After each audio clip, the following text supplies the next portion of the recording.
Nos es grato presentar a Julie Borlaug. Julie es presidenta de la Fundación Borlaug y nieta del Dr. Norman Borlaug, ganador del Premio Nobel de la Paz en 1970 por sus contribuciones en la agricultura y el combate al hambre en África, India y otros países. Actualmente Julie continúa con el legado de su abuelo, trabajando en conjunto con importantes actores de la ciencia y del sector agroalimentario, buscando impulsar nuevas prácticas que lleven a una agricultura sustentable. Sin más, cedemos la palabra a Julie con su ponencia titulada El camino a la paz desde la agricultura, un legado que debemos continuar. Adelante, Julie.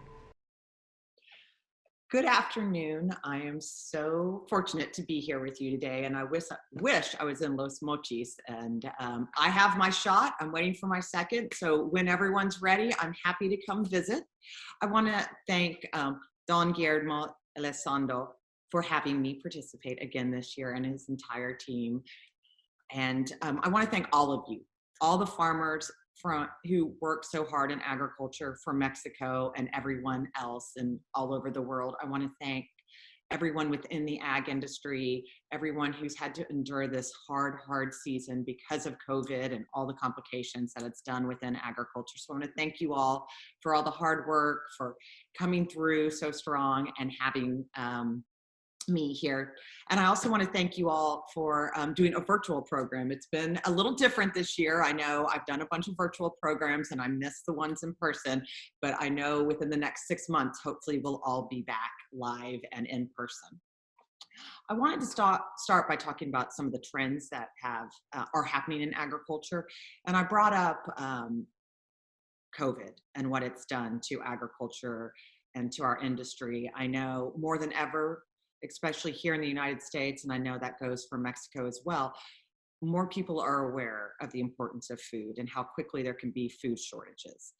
And the ag industry is essential to when these huge, enormous challenges face all of us. Agriculture is essential. Feeding people helps prevent illness, it helps prevent chaos and challenges within society. And so we know from COVID how fast agriculture can rebound and how quick we can change to make sure we are getting the food from the fields to the people. So thank you for all your hard work. And I know it's continuing to be a challenge, but we know we've already risen to the occasion. We've done it before in the past, and we will do it again. I wanted to talk about agriculture for peace. The world, the Nobel Peace Prize this year went to the World Food Program. And 50 years ago, the Nobel Peace Prize went to the Green Revolution. So with my grandfather and all the work that Mexico put into making the Green Revolution in Southeast Asia possible and to avert so many famines. And I think it's important that we continue to remember that agriculture is key to peace in the world. If you look at some of the most unstable countries or the ones who are most in conflict, they're the most food insecure. So we have to continue to realize that if we can grow our agrarian systems in all parts of the world, we can have more secure societies where children are educated, children are fed, they are not stunted. They have all the opportunities that they deserve. All people have access to education and health and infrastructure and greater earning potential and livelihoods. And that comes through agriculture. So it's important to remember the role that Mexico played in creating peace and agriculture through the Green Revolution, but how you're doing that today and how we can continue to do that in the future. And it's a complicated world right now. So more than ever, we need agriculture to lead the way. I'd also like to talk about 6 things that I look at as trends in agriculture. And I don't think you can talk about a trend in agriculture without bringing up the climate change and the challenges we all face with climate change. I know this year, especially in Mexico, you're facing a drought, which many parts of the world are facing. And that means crop loss. We in Texas just had a 5-day winter storm like we've never had before, and we've lost our entire citrus industry. So we know the changes that are happening due to climate change affect farmers and smallholder farmers and all families um, quickly and produce many challenges. So we want to talk about how we can help incentivize. And that is the one thing I want to talk about is how can we incentivize farmers and all in the ag industry to work together to better handle climate change, to work on innovation and sustainability so we have the solutions while we're having these drastic climate changes. We have the solutions, and we are incentivizing all of those who are working so hard to develop them and implement them, and so many that are already doing what needs to be done. But I think we need to step back and applaud what they're doing and incentivize them so that more people can follow your lead and we can reach the challenges that have to do with climate change.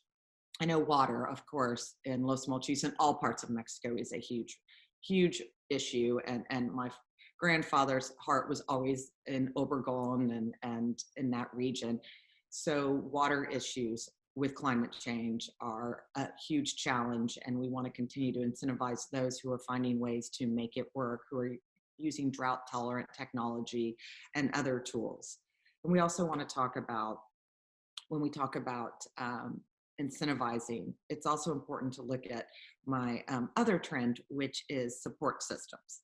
So we can't have just one system working. So we can't just have agriculture working within its own self.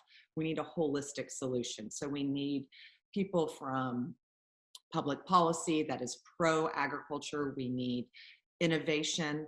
We need data scientists. We need software engineers. We need people from medical communities and nutrition and civil engineering to come together to bring a holistic approach of how we solve all the challenges we are currently facing in agriculture.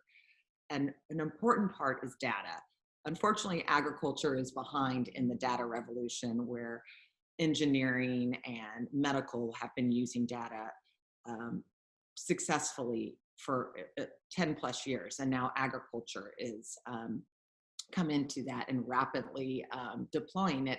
But we need to make sure that we can get the data and the worthwhile data from the fields into the hands of the farmers. And so that we can continuously have a loop where we're continuously developing better solutions, whether that's through seed varieties, whether that's through water management or input management. We need to make sure we have apps and other solutions that provide greater access to farmers for data. And so in my support systems, I look at data as an important piece of how we need to work on agriculture in a holistic way, and then how we can, again, incentivize those who are doing it right or those who are coming up with better solutions. And I think we also have to look at, since yesterday was the International Day of Women, I think it's important to look at the role of women in agriculture. If you look globally, it's often said over 70% of agriculture is produced through smallholder farmers, and especially female farmers. So I think it's important to look at the role of women farmers. They're doing just as much work as anybody else on the farm. They're driving the tractors, they're making the decision of what seed varieties go in, what inputs go in, what values they're handling, the financial systems, as well as everything else that goes on along the farm in order to manage to have a working system on your farm. And so it's important that we look at them just as important of a business partner in farming as we do as an important mother, and the role that a woman plays as a mother, because women are the majority and we need to give them a seat at the table. They have just as many great ideas that, again, can lead in to the systems approach, a more holistic system, and also incentives. And we need different voices speaking from different generations so that we are inclusive in agriculture to all people. The other thing that I always like to talk about, and this is my fourth point, is regulatory. Regulatory is a huge issue for agriculture. And I'm not going to speak to the regulatory within the Mexican government. I will speak to the regulatory within the United States. And I will say that regulatory always needs to be pro small business. It can't just be there for the big companies. It needs to be pro small business and there to ensure the safety and welfare of farmers.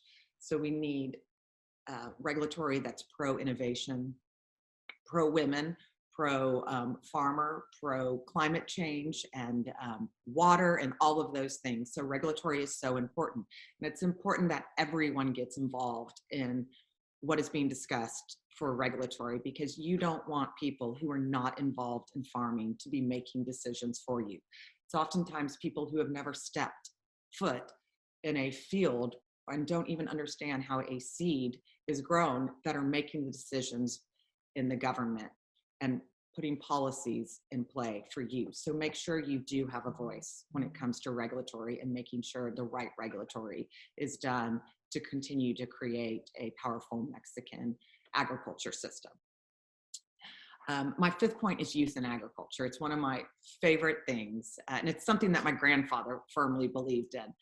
And I think we need to look at this upcoming generation and look at the fact that they have out-of-box creative ideas that will lead to these holistic systems approaches and these new innovative ways to solve some of our greatest challenges. And we need to give them a seat at the table. We might think they're young, we might think that they don't understand the system, but they're looking at it in a different way. And this 2050, when we're going to have over 9 billion people, is their world. So we need to have them solving for their future along with us. And as my grandfather always said, we all might learn a little something from the younger generation. So please make sure that you always give them a seat at the table, that you always let them add input, and make them feel important and part of a valued system. The green revolution that my grandfather had would have never happened if it hadn't been for the young scientists and farmers that he trained. And my grandfather himself, when he made his really groundbreaking research, was his shuttle breeding, and he was in his 30s when he did that. And he was told by older people above him to stop doing that. It's not going to work. And he continued to do it because he believed in the science. So please always give young people a seat at the table, groom them, mentor them, because we need people who are going to follow after us. And then they also need to pay it forward to the next generation below them. And another important point that I'd like to bring up, and this is my sixth trend, and my final one, is in agriculture, we all may not agree. We all may believe that organic is important. We might believe that high yielding varieties are important, or different systems of farming are important. However, what we need to realize is we are all speaking from the same voice. We all have a love for agriculture. We believe in what we do. We know that we can solve a lot of the challenges that our countries are facing beyond climate change, a lot of the nutritional problems, and so many other things. And we need to all speak from the same voice. And it's from that love of agriculture and the hard work that each one of you do every day. When we start picking at each other and say, my system's better than your system, or vice versa, then we lose our message, and we let those who don't understand agriculture have a louder voice than we do. And that's, again, where regulatory comes in. So if we're going to disagree with each other, let's disagree in private together. But when we speak in front of the government or in front of people where we're trying to get them to understand how important agriculture is and why farming has been so important during COVID, and why when we have future challenges like this, agriculture is a must and is one of the critical components of society, we need to all speak from one voice. And that's one of the most important things I've learned over the years. I may not agree with you, but what I believe is we both have the right to have our opinions and allow systems that are different, yet sustainable, safe, and helpful for climate change and all the other challenges we face to prevail, because no one system is going to do it in agriculture. And I'd like to step back a little. And when I was talking about the Green Revolution and referencing Mexico and my grandfather, we're not looking for a second, third, fourth green revolution. We're really looking for a green evolution. It has to be done differently this time. My grandfather, as many know, used a lot of inputs and a lot of water, and mainly fertilizer as the inputs. And that was something that was to ramp up food production, to avert the mass starvations. It was also an unintended consequence. They didn't know that there would be so many negative components that would come out of too much fertilizer and so forth and so on. So they did change, and we've changed over the years, and we've made it better. So instead of saying a green revolution, let's talk about a green evolution. How, again, we can all bring these trends I've been talking about, incentivizing, using holistic support systems, the support for women, bringing regulatory, youth, and an all pro-agriculture voice together, where we can actually make a green evolution for Mexico and beyond. Mexico played 50 years ago the role in the Green Revolution and received a Nobel Peace Prize. Although it was in my grandfather's name, my grandfather never accepted it on his behalf. He accepted it on the team of hunger fighters, which came out of Mexico. And Mexico can do that again and create peace through agriculture and create a green evolution for all countries to follow. So I thank you for all that you all do. I'm sorry we're not there in person this year, but I do look forward to next year. I know Sarah's has had a challenge this year, as every other ag and every other corporation has, but you've survived, you've rebounded, you've done what everybody in agriculture does, and that's get down, work hard, and pull yourself back up. And that is what agriculture has always done. We are critical to the world. Life depends on the food we produce. And we've had the ability to shine this year and say, agriculture is critical, and it's critical to this moment and this huge challenge in time. And it will be critical as we move forward and talk about climate change and net zero carbon effects and everything else. So everything that Mexico has done in the past, you can lead and you will lead again. So thank you so much for having me. I miss you all, and I hope to see you soon.